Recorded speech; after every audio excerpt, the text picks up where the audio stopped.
July 30th, 2020. From El Cajon in San Diego, California, this is episode 214 of You Can Bet on That. Hi, everybody. Welcome to You Can Bet on That, a podcast for the recreational gambler.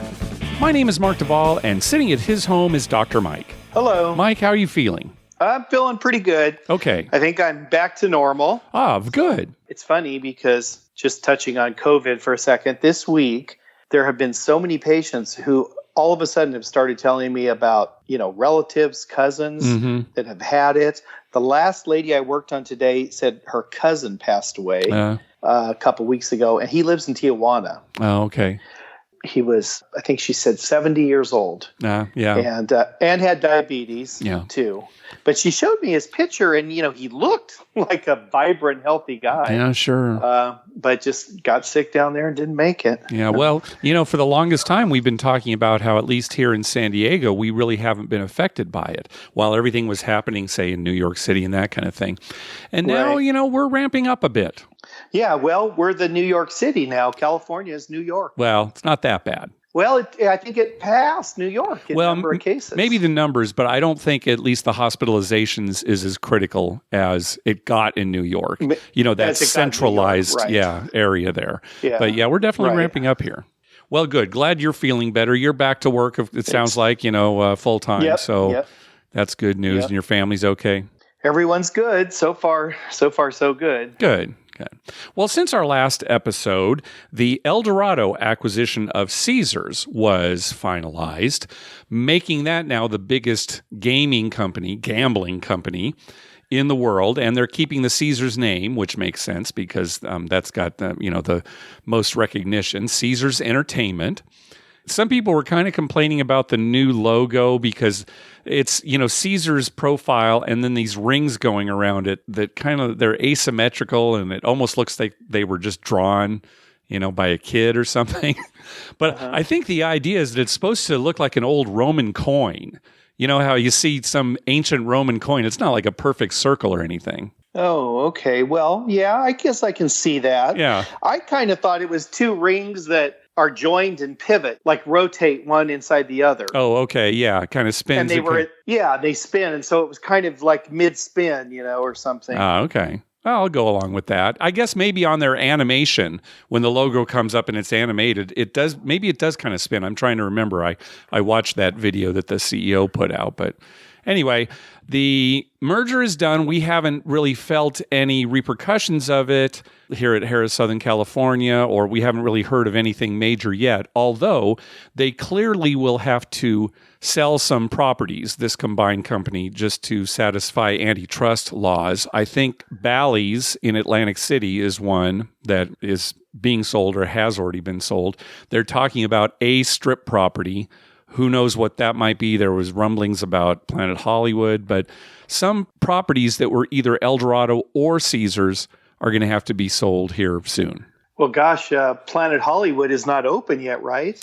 I believe that's one of the last ones, that still hasn't opened, So maybe that is the one they're trying to sell. Maybe. I'm guessing that would be a coincidence, but I don't know. You might be right. Yeah, why open it if you're going to sell it and somebody's going to change everything about it? That could be, Mike. You might have figured it out. It's kind of like when you're a kid and you think, hey, look, South America fits right into Africa. And, 100 years ago, they were saying, oh, come on, that's just a coincidence. I don't know. That's probably what separated. Yeah. Well, I would really be sad if Planet Hollywood was not a Caesars property. I would too, because we enjoy playing there, and it's nice to get the benefits from Caesars rewards and to use the benefits there too. Yeah. Right. I wonder how that works. Like, say, if you have a line of credit there and it gets sold. Yeah. Now, would I still have a line of credit with the new company, or no? It was Caesars. It would. I don't know for sure, but I'm guessing not. No, you would have to go through the whole process again. But anyway, that's interesting though when properties get sold. Yeah. So that'll be coming up. I don't know, within the next year. I'm not sure how much time they have, but properties are definitely going to be sold. And speaking of Caesars properties, so you may remember a while back, Harrah's Cherokee was one of the very first casinos in the country to reopen.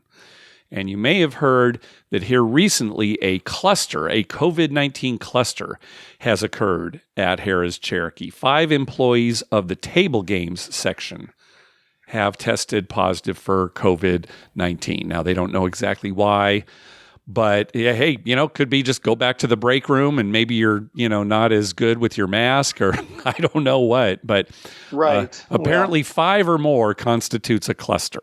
Oh, really? Okay. So I thought it was 3, but 5 sounds better. I think it's a state. I think this is specifically on a state basis. So North Carolina, 5 is a cluster. Oh, okay. Yeah. Because I was thinking San Diego here, they keep talking about like 3 people get it at the same place who don't live together. Then that's a cluster. Okay. Yeah. If they live together, they count it as one. Okay. I see. You obviously could have got it at home. Gotcha. Right. But if they're like 5 employees that live in different places, then probably caught it at work, I would assume. Yep. So hopefully everything will continue to go well there. I haven't heard of any shutdowns or anything. Those employees are being isolated, of course, or probably self-isolation, but hopefully they're okay, and we'll see, as we go forward. It's just every day is something different. That is true. I mean, every day it's something different. Yep. And, human beings, we're not too good with change. We like things to run steady and true for the most part, right? Yep. If we like our change slow and gradual. Right. Or change that we instigate. Right. not that's instigated for us. Here's a perfect example, Mark. I texted you last night telling you that one of the people that we know from Harrah's Rincon who goes there regularly, almost on a daily basis, had an appointment with me and called up and said she couldn't make it. She was sick. Yeah. And I texted you saying, God, I hope it's not COVID, because then I'd be afraid to go, and I don't want to not go. That's right. I know. That is scary, though, because it's like, well, what is she sick with? What could you possibly have caught? Right? If it's not COVID, you caught something else while you were wearing a mask all the time and social distancing, right? I don't have the details. Yeah. It could have been something like, just not feeling well because she, ate too much. Right. Allergies. Who knows? Yeah. Allergies. I mean, it could be something like that. But I'm curious to find out because, if I knew somebody personally and I knew that they got it at the casino, I probably wouldn't go back. Yeah. And, you and I have kind of talked about it too. We kind of, in a way, we think, are we doing the wrong thing? We love going up there, and that's why we continue to do it. But every time we're driving up there, we're thinking, the casino should probably be closed. Right. Oh, well. It's what we do. It's what we do. Right. It's what we do. What can we do about that? Nothing. There's nothing you can do. Just have to go with it. That's right. Oh, we got an email question from listener Christian. Let me go ahead and read his email here. My brother and I wanted to make our first Vegas trip this year, but we feel all the COVID restrictions would sour our first experience. As first-timers, we decided to postpone to next summer and hopefully have the full experience. I think that's a really great attitude to take because, if you've never been to Vegas before, you're not going to get the Vegas experience if you go right now. No, not even close, no. I'd say. You'd be able to gamble, but even then, you'd be distancing, you'd have mask on, so, yeah. Anyway, so he goes on to say, my question is, if you guys had the opportunity to go back and curate your first vacation to Vegas, what would you do? Where would you stay? And how would you play? And this is an interesting question, and we can kind of look at it 2 different ways. We can look at it as, what didn't we do on our real first trips to Vegas? Or what should we have done, or what shouldn't we have done? Or if we were going right now as our first time, what would we do? What are your thoughts, Mike? Well, it's hard to say because when we first went, we were young. Yeah. Probably like, Christian, and we didn't have a lot of money. Right. So, I mean, seriously, our funds actually controlled where we stayed and what we did. Yes. And I mean, we had plenty of trips where, there's 5 of us in a room with 2 beds. Yeah, right. Well, stuff like that. That's a good point. Now, because now you and I, our first trips to Vegas, we didn't go together, so it was our different. Very first trips, yeah. But we both were interested in gambling prior to going to Vegas for the first time. So I know for my first time, that's what I wanted to do. I wanted to gamble. I wasn't really interested in going to do any of the other Vegas-y things, even though there wasn't quite as much to do back then. Like, they didn't have the 5-star restaurants and that kind of thing. But I remember my first trip, I went with our friend Mike James, and we stayed at Circus for like 1 or 2 nights, and Sahara for 1 or 2 nights. And, I played some blackjack and played craps for the first time. I remember I was playing $1 Don't Pass at Circus. And, I had a really good time. We both did. But, if I look back and think, what would I have done different? I don't know if I would have done anything different because, like you said, we didn't have a lot of money. Right, exactly. And my first trip was very similar to that. The only thing I'll say different is that on the way there, we had a book that explained how to play craps. Mm-hmm. And Doug Morgan, my friend Doug, was driving, and I was reading the book, and we were trying to figure out how to play craps by, the book. Right. And we're, like, okay, now what is this, put odds and stuff like that. I mean, we were trying to figure it out, and that's what we did the whole drive there. And we played craps, and we played a lot of blackjack. But that's pretty much all we did because we didn't have a lot of money. I mean, we're going to Vegas with like $150. Yeah. So. I guess if the question were, what would you recommend to somebody going for the first time now? If you're a gambler, you already know what you're going to do. You're going to go and gamble. But we would say, all the cliched things, right? Go see the Bellagio fountains. If you have time, go see the Las Vegas sign. Go up in the high roller. All those kinds of experiences. And beyond that, I would say stay on the Strip the first time. Maybe even shell out a little money to stay at one of the nicer places. But that would be it for me anyway. Yeah, I would say, make sure you drive down the Strip at night. Yeah, right. Lights. Something that you'll never want to do again. But do it that first time. You got to do that once. Then your second trip, you go downtown. Yeah, if you don't make it on your first trip, go downtown the second trip for sure.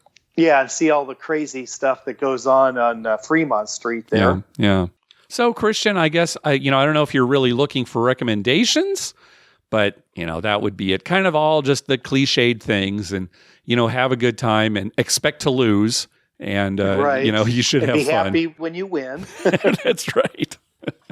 All right, we got another email here. This one from Jacob, and it's a situation that he's asking our opinion about. And I think it's pretty interesting. So I'm going to start reading his email here. I'm a former dealer that left the department 6 months ago to work in corporate. So he's still working for a casino, just not, on the floor, apparently. I was playing Pai Gow poker at a casino within our group of properties tonight when a dealer set their hand wrong. The dealer played King Queen up top with 6, 7, 9, 10 Joker in the 5-card hand. So if you're thinking about that, King Queen in the 2-card hand, and then 6, 7, 9, 10 Joker, well, that Joker can act as an 8 to complete a straight.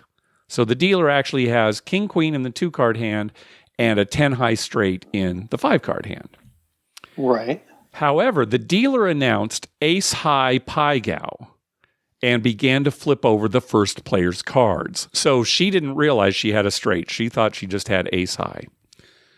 She proceeded to push the player's $20 hand despite having him beat on both the top and bottom hands. So that should have been a loss for that first player, but instead she knocked the table and indicated that it was a push.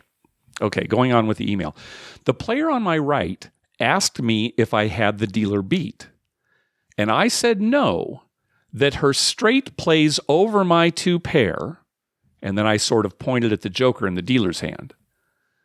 The player immediately came closer to me, pinched me on the arm, yes, literally, and whispered into my ear to never fudging point out a mistake.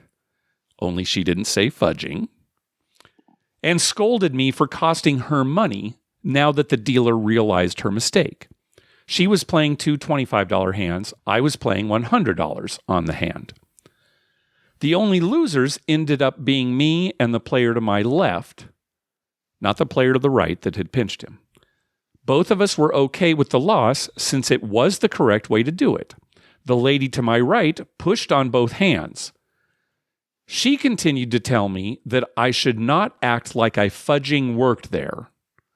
To which I said, well, I do, and I used to be a dealer. And if the dealer didn't catch that she had made a mistake, she may have to pay back all the money she paid out of her own pocket. The dealer thanked me for telling her the hand was not an ace-high pie gal, and that she would have had to pay it back.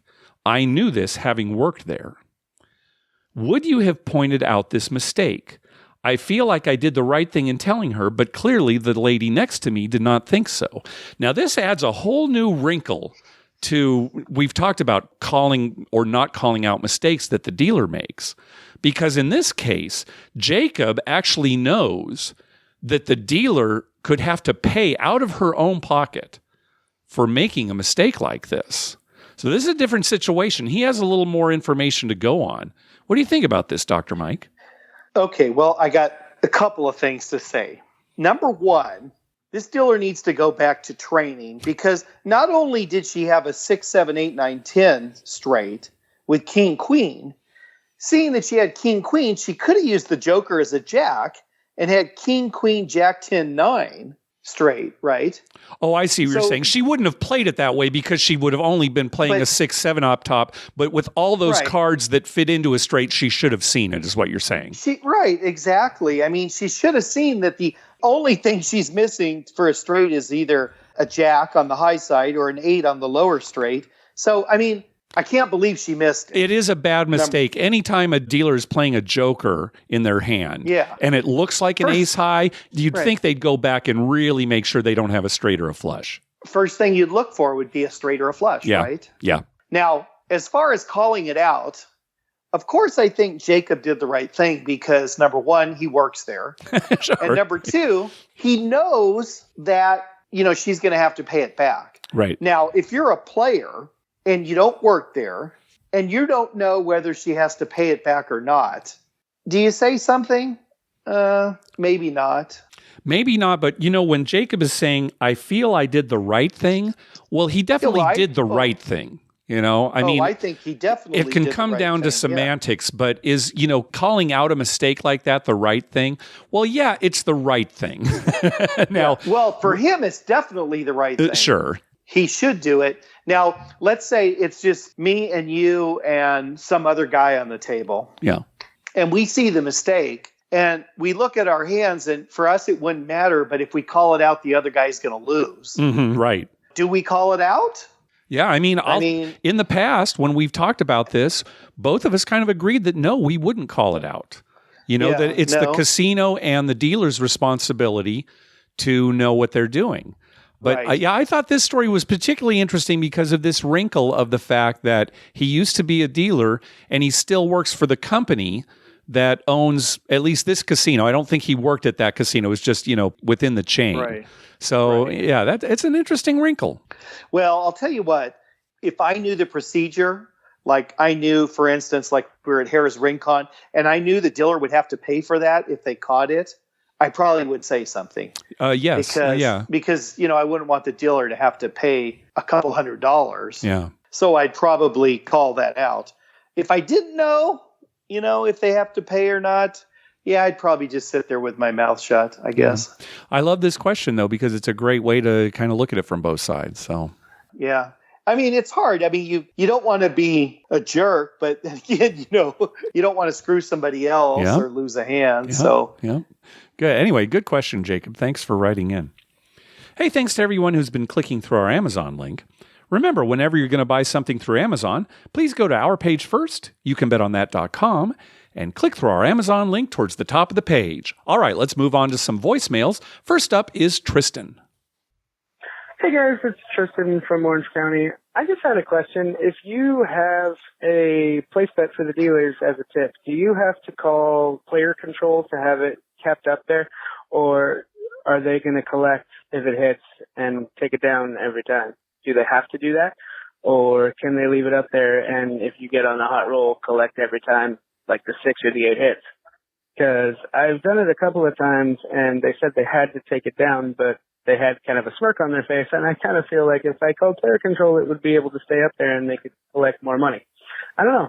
Let me know. All right, bye. Yeah, it's probably going to depend on the casino, but let's talk about what Tristan's talking about here. Let's say you have decided to tip the dealers by making a place bet on the 5.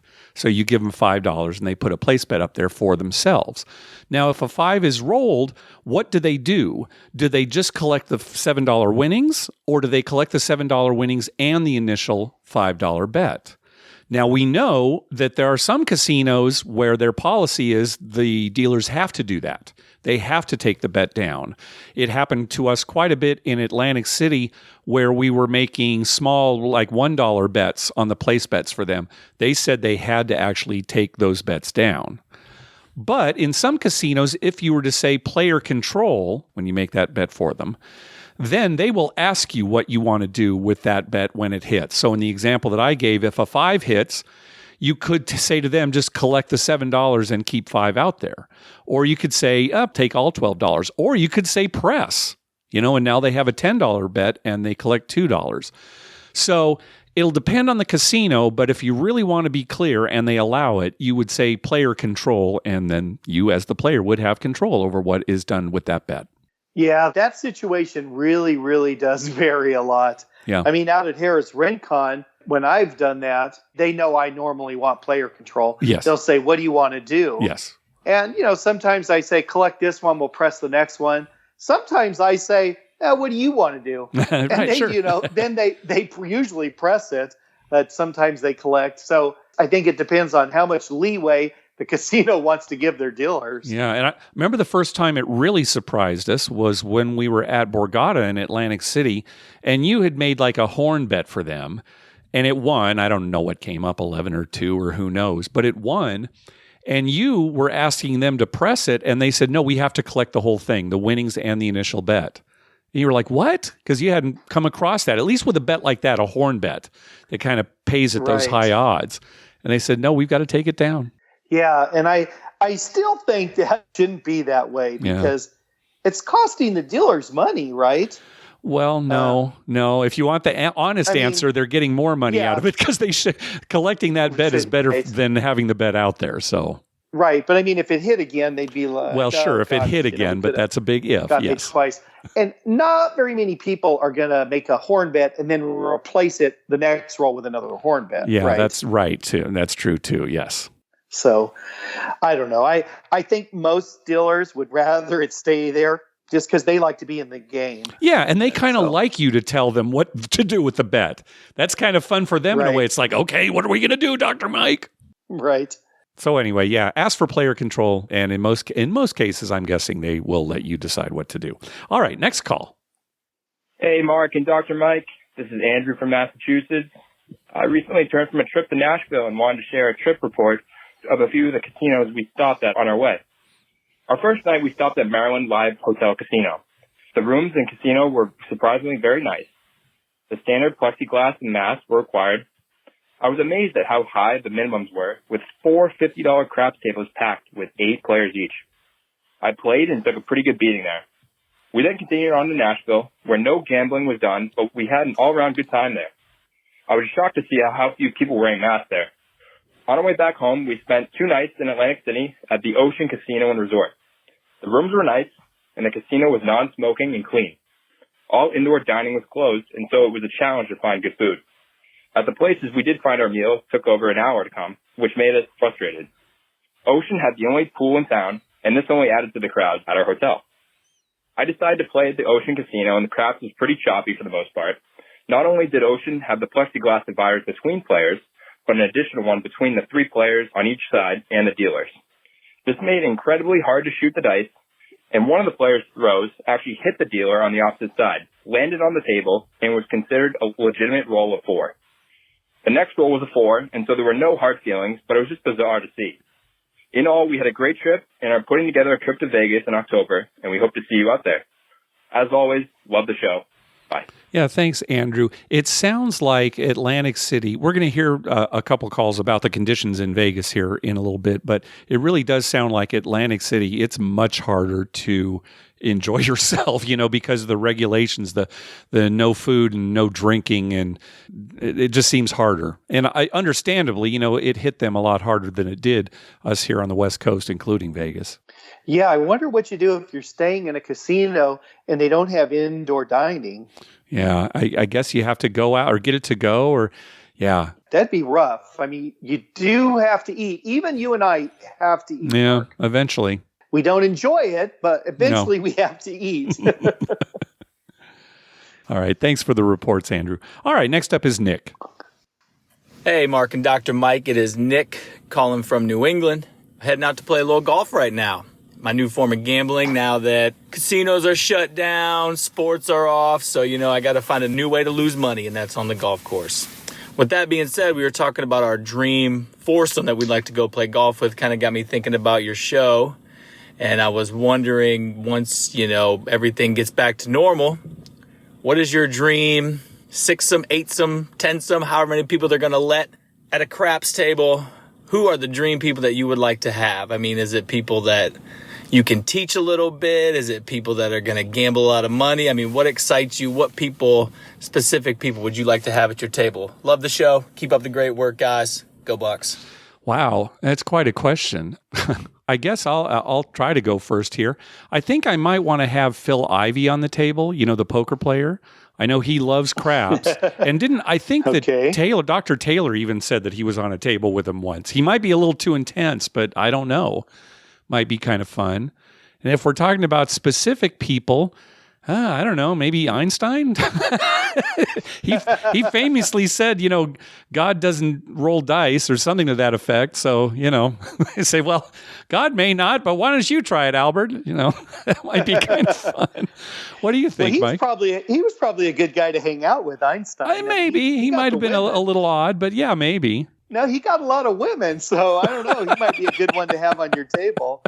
Well, I'll tell you what. If I can pick people I don't actually know. Sure. Okay, I'd take Charles Barkley. Okay, that's a good choice. Yep. Yeah, I'd love to be on a table with Charles Barkley just because I think he's fun. Yeah. Right? Let's see. I'd probably go with Christopher Walken. Really? I want to see how intense and crazy he'd be on a craps table. Nice. Okay. Okay. I'd probably go with Jesus just because, I think that's got to be good luck. Sure, right? He might be a dice influencer. Yeah, he could probably influence the dice better than anyone could ever. Yeah. Let's see, who else? Yeah, Einstein wouldn't be a bad pick. Yeah.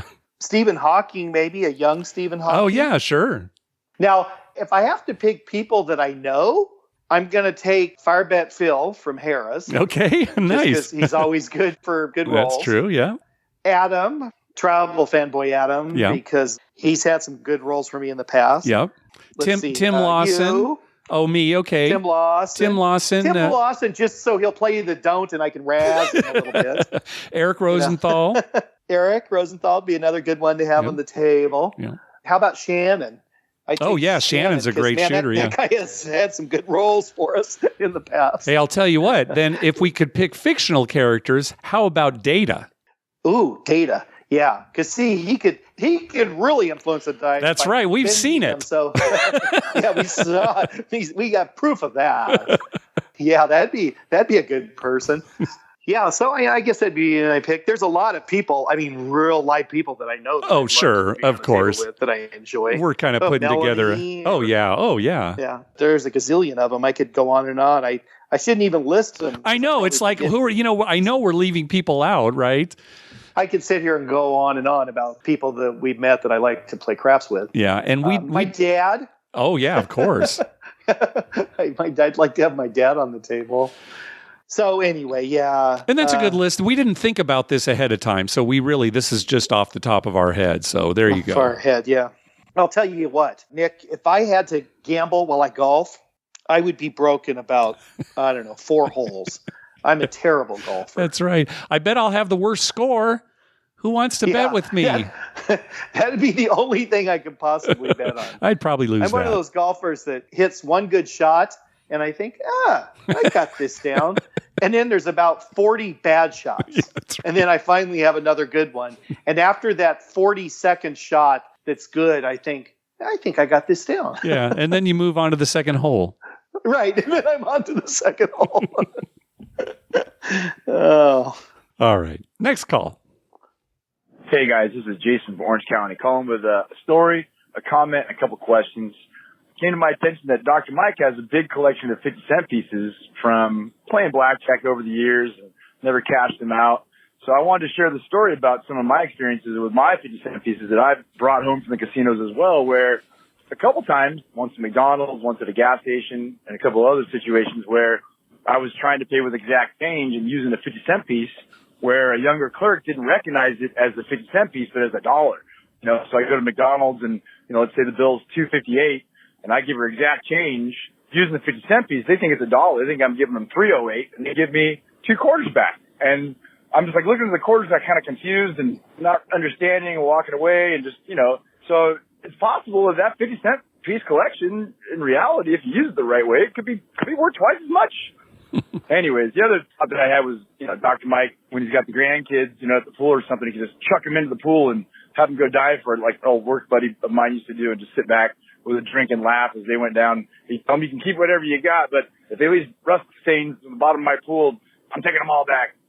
The funny thing about it is I can't picture Dr. Mike doing it unless he's wearing like a Hawaiian shirt, the Havana hat, tropical drink. I don't know why that sticks in my brain. But anyways, my comments about you two and how you guys are so kind of symbiotic in your relationship and you understand each other and really still get along and are okay with each other's little microsyncrasies and stuff like that. It's just a refreshing, nice thing to see. And I wanted to give you guys a compliment on that. A couple of questions. My first question is, the other day I was playing video poker and I watched this younger guy sit down. He was playing some Ultimate X, like 3 lines. And I saw him a couple times in a actually better double-double type situation where he hold like a pair of 3s, but also hold like the face card king, trying to pair up and make his money back. I don't know if he's trying to be conservative or just didn't know. So I kind of watched it and shook my head the first time. And then as I was getting up to leave, he had the same exact situation. He held the 3s, punched the hold button on the king, and right behind him I said, no, hold just the 3s, buddy, not the king. And sort of walked away. And I thought, is that even proper etiquette? Is that something that I'm okay doing? Is that against the rules or what? I don't know. Anyways, my second question is, what is this obsession with video keno? I play video poker and some of them have multi-games where you can choose blackjack or keno or poker.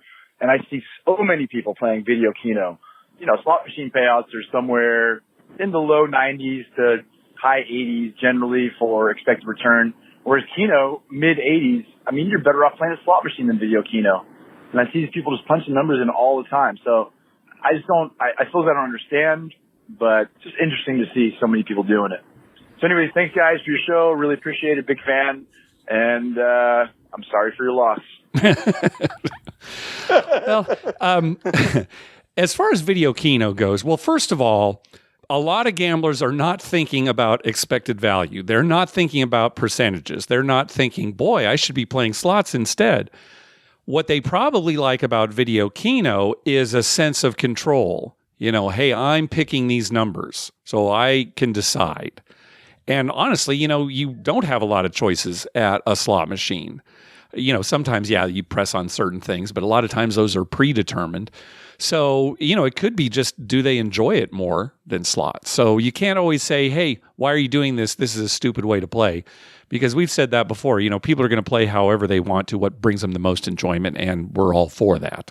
Right. Well, I think you're right with the keno. I think people have that sense of they're controlling their own destiny by picking their numbers. Yeah, these are my numbers. Right. And I also think, like the young man that was playing the video poker, he probably should be playing keno. Because, well, if you're going to keep the king, it makes absolutely no sense. Well, all right, let's talk about that a little bit because, so Jason was saying, what's the etiquette there? And I'm thinking, and Mike, I'll let you say what you think about what I'm going to say. Go ahead and say something if you want. It's completely up to you. Just be prepared for the response. Now, you could have a horrible response like, hey, mind your own business. This is my game. I think the most common response will be him arguing with you, telling you why you're wrong and why holding the king is a good move. And maybe on that rare occasion, they'll say, oh, thanks, I'm new to this and I really don't know. Just be prepared for that if you want to give unsolicited advice. Yeah, I would agree with that. I think if you phrase it politely, like you say, oh, in that game, you really, probably shouldn't hang on to the king because you're trying to get 4 of a kind and the king just eating up your chances. If you said something like that, most people, and especially if it was a younger guy, would probably say, oh, yeah, okay, that makes sense. If it was an older person, I probably wouldn't say anything because I figure, they probably been playing a while. That's right. They know what they're doing. This is the way they want to do it. But it sounds like, Jason, maybe you should only hold the 3s, dude, and then drop the mic and walked away. I don't know. Maybe that got the point across. Who knows? Maybe. Although he was probably sitting there afterwards thinking, really? Well, why would I want to do that? Come back. Explain to me what's going on here. And keno, I mean, how many times have we sat at that bar and played video poker and there's somebody playing keno and I'm thinking, unless you're eating, why are you playing keno? Well, everybody has the type of gambling that they enjoy, Mike. And you and I have talked about how we can't spend a lot of time at a slot machine. It's just not our thing. Whereas your brother and your dad can. They love doing that. And then conversely, we love spending hours at the craps table. And your dad can only take that for a certain while. He just gets fed up with the 7s. Right. He gets fed up and he gets antsy. He doesn't want to wait out all those bad rolls for the good roll. Yeah. So do you still have all your 50-cent pieces? I certainly do. I've Okay. got a bunch of buckets in my closet full of 50-cent pieces. And I don't know if I explained that before, but that all started years ago. My mom was a waitress for most of her life. And anytime, she'd get a 50-cent piece as a tip, she'd bring it home and give it to me. Oh, okay. Just as a fun thing, right? So then when I was old enough to go to Vegas and stuff, every time I got a 50-cent piece for a time and a half at blackjack, I thought, I'm going to save this. And so I just saved them. I would always just put them in my pocket. And now that there's a national coin shortage, I figure, I don't know how many, we probably got $200 in just regular coins, nickels, dimes, quarters. I probably should turn that in. Yeah, really. For the good of the country. I don't know why. Yeah, for the good of the country. Maybe it's me that's causing the shortage. It could be you. Pretty soon, the house is raided by some FBI agents. Yeah, right. You got to turn in those coins. It's getting ridiculous. I will say this, Jason, even though we've talked about how we might not call attention to a mistake that a dealer made, if we were in any other environment, like at a cashier at fast food or something like that, and we got the wrong change, like they thought a 50-cent piece was actually $1, we'd probably call attention to that. Yeah, well, I always do because I feel bad for the people who work there because sometimes, you get in trouble with your boss or something. Yeah. And so I'm not trying to push off my 50-cent pieces as dollars. Although I have had it where I've had $1, like a Susan B. Anthony, and they think it's a quarter. Oh, I know. It's so easy. And I have to point out that's $1. Yep. Oh, okay, I do love coins, though. But do you collect them? Do you really have a collection? Or do you just have a big pile of coins? Well, both. Okay. But I do have some valuable coins. Okay. Yeah, some very old pennies and coins. I actually got a Roman coin. Oh, like we were talking about earlier. Yeah. They don't really look like coins. Yeah. You think it's probably not really worth that much. Oh, okay. They're kind of cool to collect stuff like that. I like to collect $2 bills too. Oh, I don't know how you feel about $2 No, bills, I think I remember you saying that. Yeah. Yeah, those are hard to find. Well, yeah, you can go to the bank and get them. Sure. Just I like to get them, I like to come across them. Some lady paid the other day at my office $40 in $2 bills. All of them? All of them. Wow. They were all $2 bills. Wow. And the girls took it. I saw it that night, and I just, why did she pay with $2 bills? But yeah, we were ecstatic when I came home, my family. It's like, oh my gosh, nice. $22 bills. All right, next up is Neil. He actually called twice, and I spliced the calls together, and you'll definitely know where the splice is because I think in the first call he was at home, and for the second call he was in the car. So here's Neil. Hello, Mark and Dr. Mike. It's Neil from Riverside. So right before COVID hit, I was listening to one of your old episodes about you guys going to a bunch of different casinos here locally because I'm close to you guys. And I said, I'm going to make a list of all of the Southern California casinos and go and just try to travel around them as work kind of takes me in those areas anyways, and grab a chip from each of them and kind of evaluate the gaming. But lo and behold, COVID hit. I'm glad that casinos are opening and precautions are being taken. And so I ventured out to a couple of things just to pop my head in as work takes me around those places. And besides your guys' place in Harrah's, Southern California, it looks like the only other casino with a craps table open currently, close enough to me, is the Agua Caliente Rancho Mirage location. And it appears to be a $15 minimum all the time. So I might have to scratch that itch if places closer to me like Pachanga and San Manuel, who actually removed their one craps table, and Paula don't reopen their craps table anytime soon. Dr. Mike, I hope you feel better, and can't wait to maybe see you guys for the Circa opening in October. We've booked a room at the plaza there. I'm a big fan of staying at the plaza, especially in their renovated rooms, and I didn't like the idea of paying $300 a night for the grand opening at Circa itself, but I wanted to experience the Stadium Swim pool complex. So I was able to book a cabana for Stadium Swim at Circa, which, to my surprise, is done with a minimum spend instead of a fee. So the lounge chair access, the day beds, the lily pads, and all of the cabanas requires just a small deposit, and it's not a flat fee, which I think is a great move.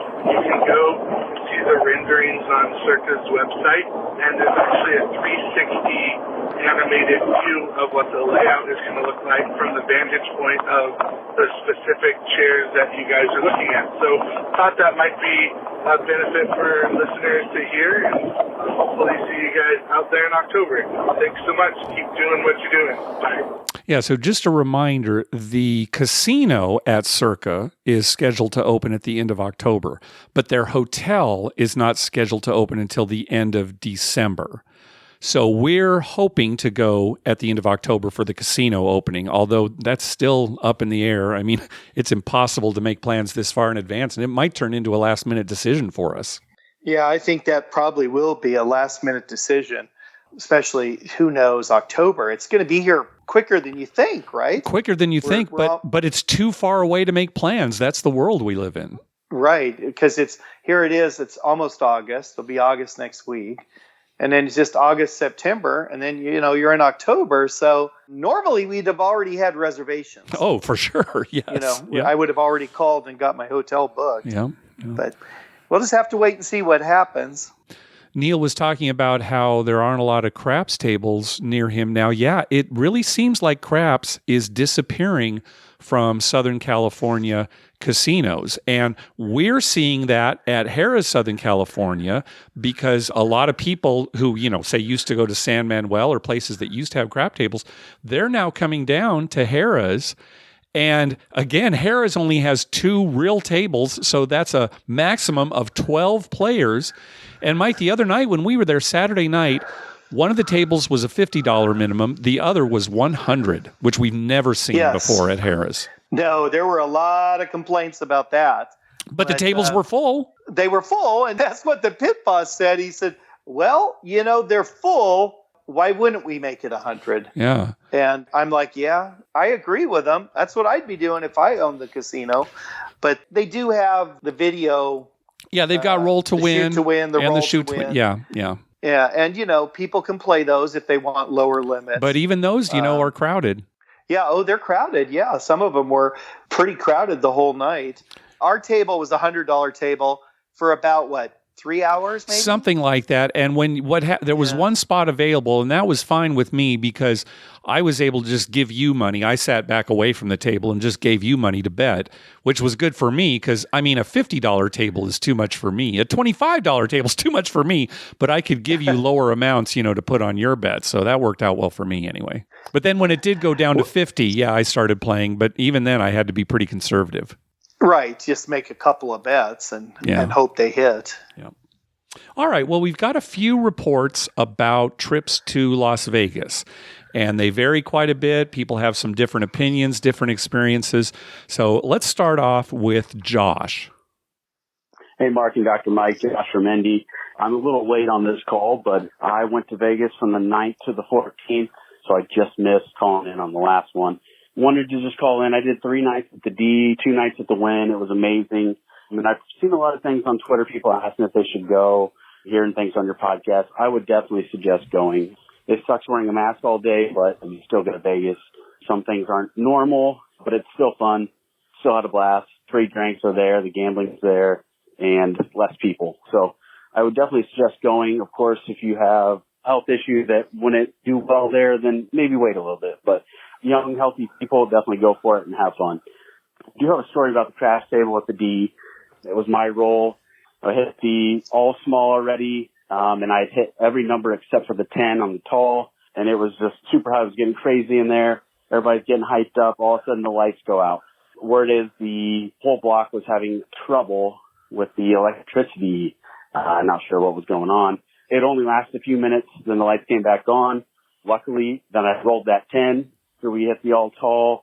All of a sudden, the lights go out again. This time, the lights were out for about 20 minutes. People are talking. They said the whole half of the block downtown went dark. Pretty crazy. No one knew what to do that worked there. They had their phone flashlights out. I don't know why there wasn't emergency lights or anything that were covering the chips and all that. But they just didn't know what to do. It was really quite funny.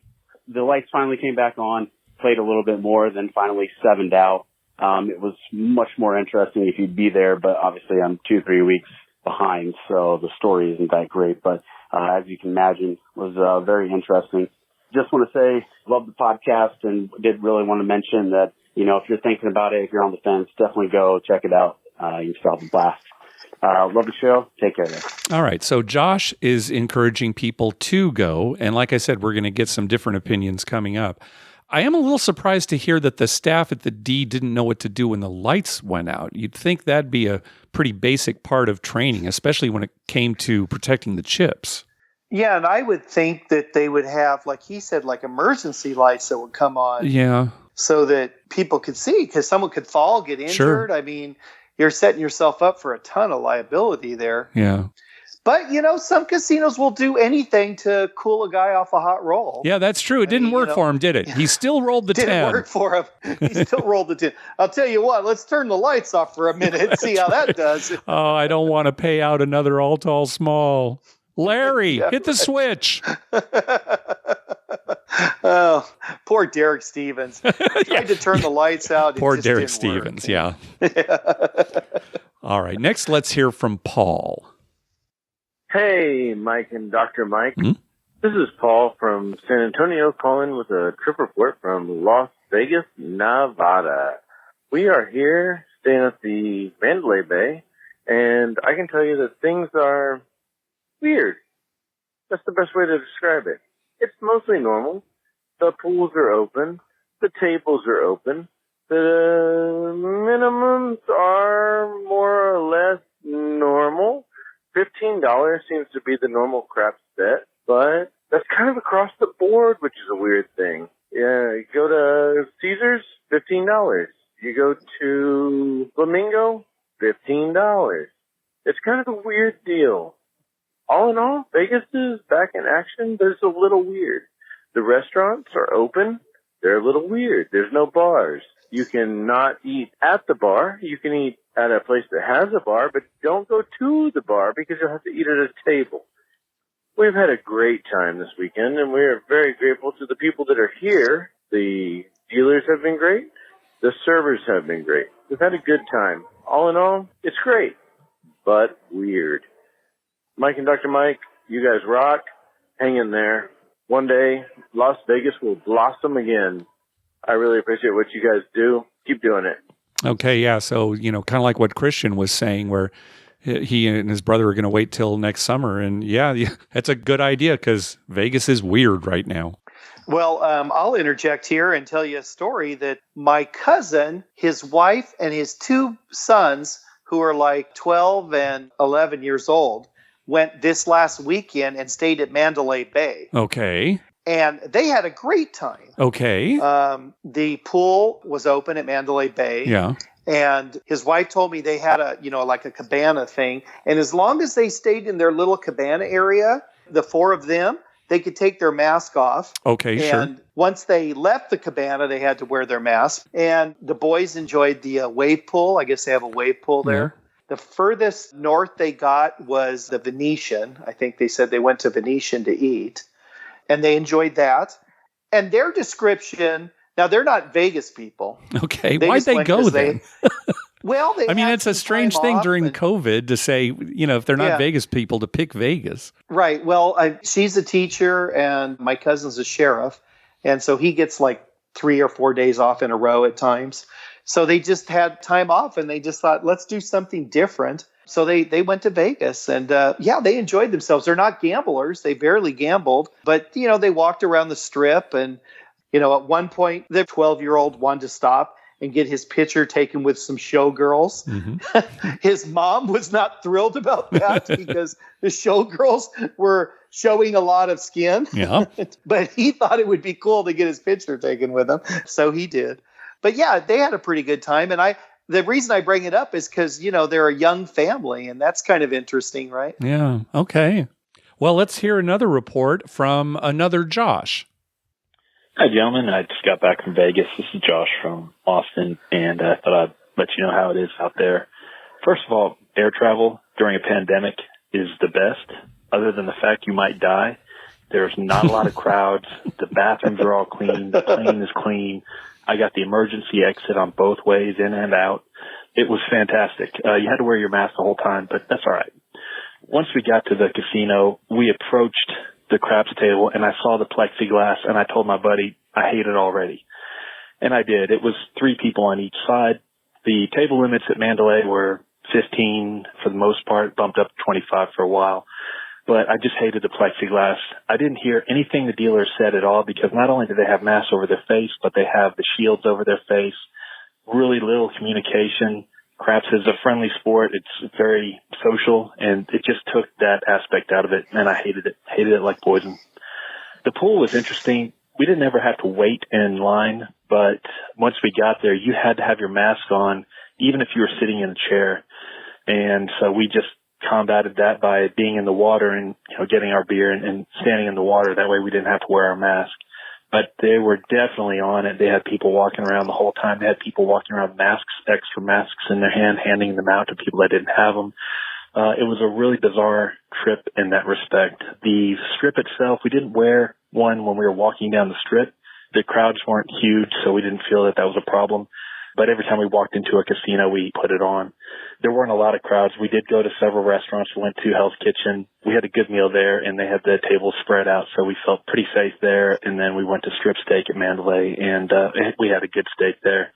Overall, I won't go back unless they drop these restrictions, but we had pushed this trip already about 3 times, so we just wanted to go and get it over with. But until they drop this, I won't go back. It just wasn't enjoyable. Everyone was nice. Everyone was very happy to see us as tourists and gambling, but it's just not the same. So take it for what it's worth. Overall, we'll be back, but I hope you guys are well, and thanks for everything. Take care. Okay, so this Josh is saying, I'm not going to go back until this is over. So, well, I'll tell you, Josh, my new thing is I'm going to start every sentence with the words, except for the fact that I might die. And then I'm going to proceed with whatever sentence I'm going to say. Yeah, that's great. I'd love that. I mean, that's kind of how I feel every trip to Vegas. Oh, well, every trip out of the house for me. Yeah, right. Except for the fact that I might die. Well, it sounds like he had a good time, but not. Well, he didn't he didn't really like the gambling, right? Especially at the craps table. Sounded like he had a couple of good meals and they were still able to walk around. But yeah, he really did not like the plexiglass at the craps table, which we have not experienced yet. But I can understand that. We haven't experienced the plexiglass. Yeah. But I have a hard time hearing the dealers out at Harrah's Southern Cal. So do I. And I have trouble having them understand me. Right. And I have a hard time hearing as it is, just an age thing. But some of the dealers talk kind of low, and they're talking to me. And if it's about the game, I kind of know what they're getting at. But when they're making conversation, it's like, what? And, it's just uncomfortable. Yeah. We did get one more trip report from a listener who wished to remain anonymous. He was there from a Thursday to a Tuesday, and he said it was a cluster fudge. Only he didn't say fudge. He said a fair amount of people didn't care about wearing a mask, or at least not wearing it properly. It would fall off their nose or off their nose and mouth altogether. He said things were way worse downtown. He said the casinos didn't care at all. There was no social distancing whatsoever. So, this listener just real negative on the whole thing. So everybody's going to have a different experience. Everybody's going to expect a different experience. Everybody is going to react to their experience differently. So this was another take on it. Although he did say that the updated rooms at Harrah's are really, really nice. Oh, good. Yeah. Good. I have been getting a lot of emails recently from hosts in Las Vegas, wanting me to come for some event with a lot of enticements. Yeah. And, I read them every day and I think, God, I'd love to take advantage of some of this. But then I think, well, for one thing, I'm too busy at work right now. Sure. So that's part of the problem. Right. Having been closed for a while. Yeah. And you had a scare recently, right? So. Right. But I just don't know. There's not really much they can entice me with to get me to go right now. Yeah. I mean, I'm surprised we still do our weekly trip here. Like you said, yeah. Yep. All right. But I think we talked about this on the last episode too. Whether or not you should go, is up to you. We've all got our reasons to and to not go to Las Vegas right now. All right, on the last episode, we were talking about the possibility of getting free play instead of cash for a jackpot, basically to avoid the W2G. Well, Professor Slots called in with some thoughts.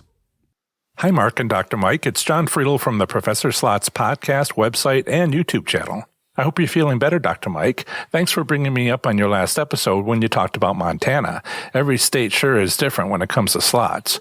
But I'm calling for another reason. You've asked if casinos ever offer free slots play in lieu of winning a jackpot.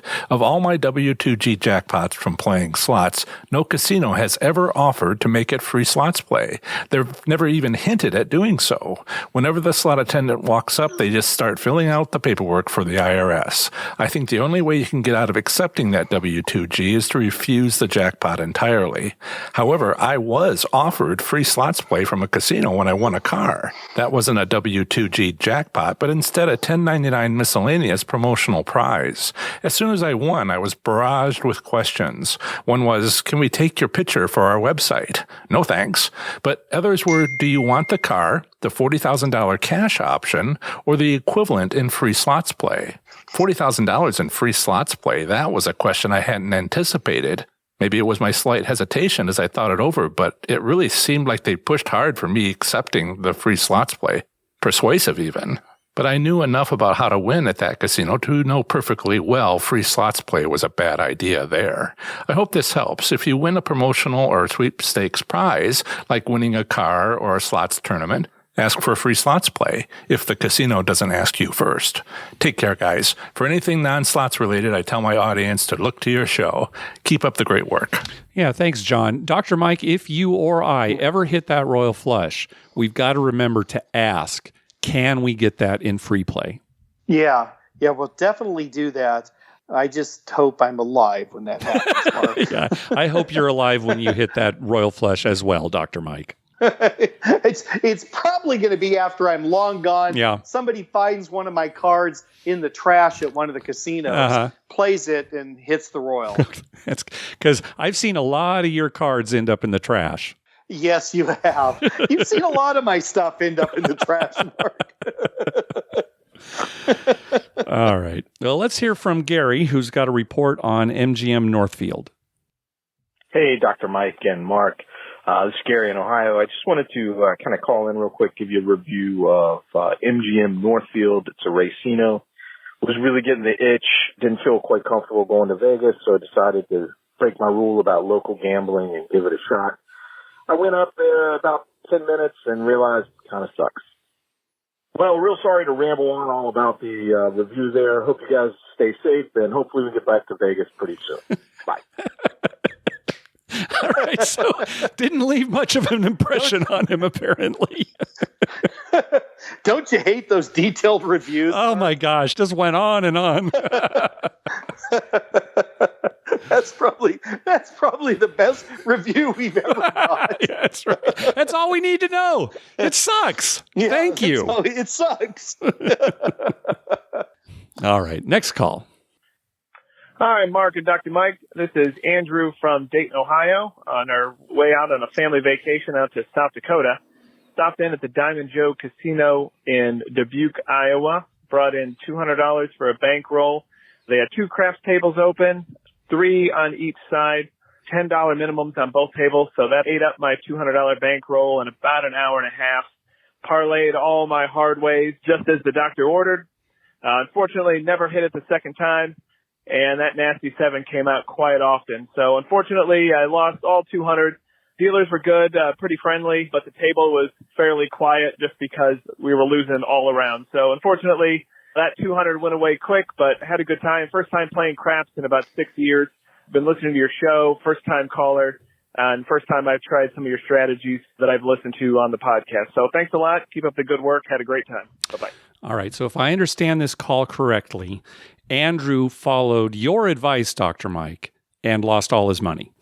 Well, he lost $200, Mark. He didn't lose all of his money. Oh, okay. So I should have been a little more clear that he didn't lose every single dollar that he has in the bank and investments, just the $200 that he brought with him. Exactly. All right. Thanks for clarifying that. Yeah, it's the lying I don't like. Well, I'll tell you what, Andrew, you got to head out to Vegas when we're there, and I guarantee you're going to win. Okay. Guarantee it. Mike guarantees a hard way parlay win. Is that specifically what you're getting at? Yes, that's specifically what I'm guaranteeing. As long as he's on the table with me, he will eventually hit a hard way parlay win. All right. If I have to pay him myself, Mark, that's right. he'll win. All right. 6 easy 6. Andrew, here's the money for the hard 6. I'm going to pretend that was hard. Here's $100. I'm just going to give it to you. You know, my wife's cousin Kim lives in Dubuque, Iowa. And when we go back to Minnesota, she usually drives up there. I think now we're going to have to go down to Dubuque and visit her. Yep, you better check it out. Yeah, now that I know they have 2 craps tables there. There you go. All right, last call from our buddy Eric. Hey, Mark and Mike. This is Eric A. in Spokane, Washington. It's my first time calling into the show, although I've played dice with you guys many times in Las Vegas at various tables, and it's always been a blast, and miss seeing you guys. Maybe later this year, who knows? Going to try and make it out for the Circa opening in October, but not really holding my breath at this point. The main reason I'm calling is a follow-up to a call from your last show, number 213. Caller Cody called in about the Northern Quest Casino in Spokane, which happens to be my local casino here in town. And I wanted to add a clarifying statement to something that I think he was getting at that maybe got missed. First of all, he's absolutely right about the crew and the staff out there. Fantastic crew, really laid back, knows their stuff. My only complaint about the joint is that I wish the clientele tipped a little bit more, because I feel like the dealers out there go long stretches with no tippers, and it's a shame. So I always try and take care of them when I'm at the table. I've not been out in a while because of the state of the world, but hopefully someday. I believe the point of his call was specifically with the odds behind the pass line bet. Northern Quest allows what I believe is known as a full double odds bet, which on the 6 and the 8 allows you to put, instead of 2 times odds, it lets you put 2.5 times odds. Yeah. And so, for instance, if you put down a $5 pass line bet and you would normally back it up with $10 behind the line for 2 times odds, if the point happens to be a 6 or an 8, they will allow you to put your pass line bet up to $6. You add 1 white chip to the top, so you're going to a $6 pass line bet, and then they will allow you to put $15 behind the line, which is obviously a better house edge breakdown for your overall bet than if you were to double both the pass line and the odds. And obviously you can do that at any denomination, but the 6 and 15 is the easiest way to explain it. Anyway, I believe that was what he was getting at. I do that all the time because I'm used to 3, 4, 5 times odds in Vegas, or 10 or 100 or wherever you happen to play. And it kind of stinks having to play at a 2 times odds table, but the full double odds 2.5 times on the 6 and 8 is a nice way to mitigate that for certain rolls. Anyway, miss seeing you guys, and hopefully we'll be able to cross paths in the not too distant future. And be well, and I will talk to you guys soon. Thanks. Yeah, you too, Eric. Hopefully we can see you soon. I was going to say, we haven't seen Eric. Probably by the time we see him again, it'll be about a year. I mean, the last, 5-6 years, we see Eric a couple times a year. Yeah. And thanks to COVID, that's been shut down. Yeah. Well, the situation that Eric's talking about, is where you can add to your pass line bet after a point of 6 or 8 has been established, and then increase your odds by quite a bit, 5 times in this case, at a full double odds casino. You add the $1 to the pass line and the $5 on the odds.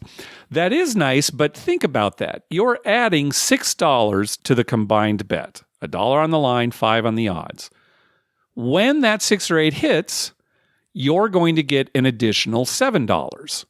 $1 for the line bet and $6 for the $5 extra that you put on the odds. That's $7 for the $6 you put out there. Well, that's the same payout as placing the 6. You place the 6 for $6, you're going to get $7. So, I don't know. It's too bad that so many places still offer double odds. I think they should be at least doing 3, 4, 5. That's kind of the standard now, is like the minimum odds that should be offered. But there you go.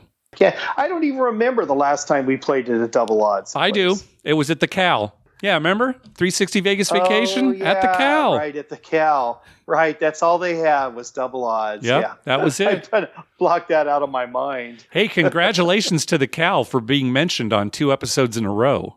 Yeah, I think we're going to mention the Cal every week. All right. Well, that's going to do it for this episode. We want to thank some people for some PayPal donations. First of all, recurring donations from Brian Dancer, from Brian and Sarah, and from Josh. Thank you very much. Also, we got a donation from William, who it looks like maybe goes by Billy as well. Karma donation for upcoming Vegas trip. Thank you guys for a great podcast. Thanks very much, Billy. And a donation from Tracy, Karma donation for an upcoming Connecticut trip. Well, good luck to both of you. Hey, be sure to check out our TV listing showing all the gambling-related shows coming up within the next 2 weeks at youcanbetonthat.com/TV-listings, and our list of gambling-related movies at youcanbetonthat.com/movies. We'd love to hear from you. Call our voicemail hotline at 951-292-4377. That's 9512-WAGERS. 9512-WAGERS. Or you can email us at youcanbetonThat@gmail.com. You can also follow us on Twitter at YouCanBetOnThat and on Facebook at facebook.com/YouCanBetOnThat. Finally, please go to your favorite podcast app and write a review on us. We love getting your feedback. Dr. Mike, baseball started. We didn't even talk about it last week. Baseball's back. I know. Baseball's here, hopefully to stay for a little while. I don't know. God. No kidding. As soon as I heard the Marlins had a problem, I'm thinking, oh, God, don't close it. Well, the Padres are 4-1, and they were winning tonight. Now it's tied up in the bottom of the 8th. But if they win this game, 5-1, best record in baseball. Oh, they're going all the way this year. We talked about it. Yeah. This is going to be the year. And I don't know if it's the shortened season or if it's those beautiful brown uniforms they have now. Yep. I love that the brown is back. I do too. Because I didn't think that blue ever made sense. Because Padres, they wear brown. Right. And blue is Dodger colors. Right. And, yes. That's the last thing we want. Yes. The brown and the yellow, those are Padre colors. That always was. And years ago, people said, oh, they're kind of ugly. But I like things that stand out. I like the Houston Astro uniforms when they had the big multicolored rainbow. Yep. Because, he stood out. I turned a game on. I immediately knew it was the Astros playing or the Padres. Another thing that I have to mention this. So I've been teaching my oldest daughter to play poker. Mm-hmm. Now, before you say anything, this was her idea. Okay. She said, Dad, I want to learn to play poker. Okay. So we sat down, and not to be the bragging parent, but my daughter's very bright, especially with math.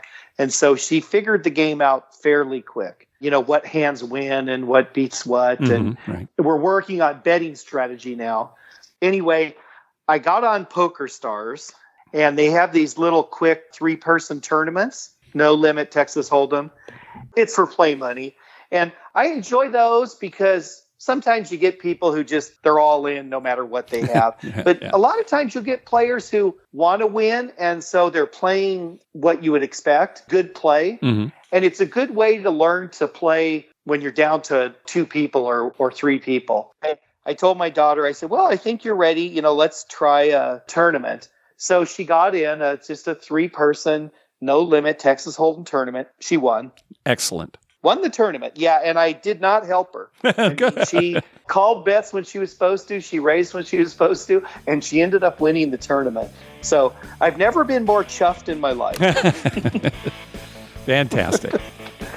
Yeah, so thank God for coronavirus. It got my daughter to play. What a great way to end the show. Thanks for listening, everyone. Good night.